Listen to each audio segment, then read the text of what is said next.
Damn, have you seen what the roads look like? It was just a little rain and it's flooded already. And the potholes. I give up. I can't continue living in this city. If you live in Bengaluru or Mumbai, I bet you've been a part of such a conversation. And who do we blame for the shoddy state of affairs? Usually, the municipality. In Bengaluru, that's the Bruhat Bengaluru Mahanagara Palike, and in Mumbai, it's the Brihanmumbai Municipal Corporation. They're responsible for maintaining the roads and the drainage systems. Side note, municipal corporations are typically large civic bodies in charge of bigger cities. Municipalities are in charge of smaller regions and towns. For simplicity, we're clubbing them together. But have we ever stopped to think about how these municipal corporations actually work? How do they get the money to set things right in the first place? Well, thanks to the RBI, we now have some answers. A couple of weeks ago, they published the first ever report on India's municipal corporations after analyzing 201 corporations across the country. And what did they find? That municipal corporations are struggling. Let us explain. In 1992, we amended the Constitution to offer municipal corporations more authority. These local bodies have been around for a long time, but we only formally recognize their role in the governance hierarchy after 1992. So with the amendment, we had the center, the state, and the local bodies. And with it we had more decentralization.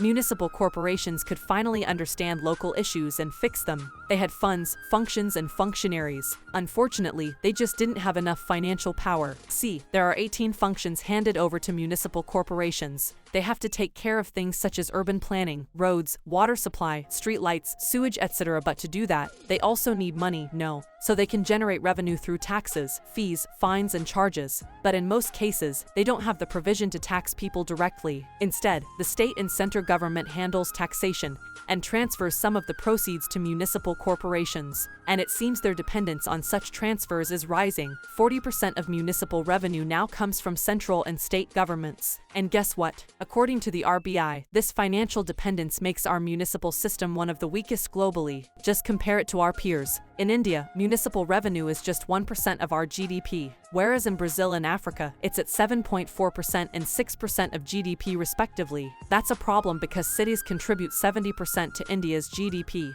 But if they don't have enough control over the money needed to improve their infrastructure, it affects the migration of talent. Cities could collapse. And well, we're left crying about the flooded roads and potholes. But you know what makes things worse? Delays, the bane of the system. You see, the state governments have to set up a state finance commission every 5 years. That's the body in charge of determining how to allocate funds to municipal corporations. But in many states, SFCs have not been set up on time. For instance, while Rajasthan has set up 6 SFCs over the years, Gujarat has set up only 3. And that's definitely not a good sign, even in cases where SFCs are up and about.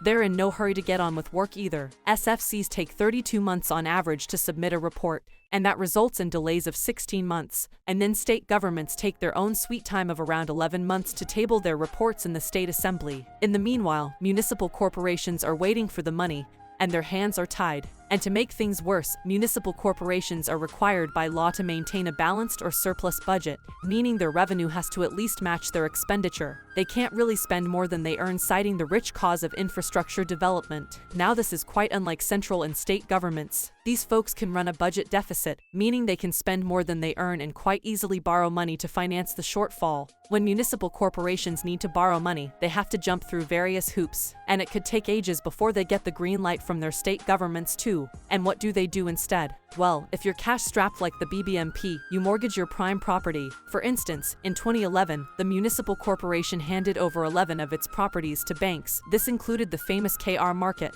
and the public utility building. And a couple of years later, it used the beautiful town hall building as collateral for funds too. So yeah, it doesn't paint a pretty picture of the state of municipal finances in the country. A third of our population now lives in towns and cities, and over the next decade or so, 17 of the 20 fastest growing cities in the world will be in India. This rapid influx of people will put massive pressure on our urban infrastructure, and if we're not prepared, the results could be quite catastrophic.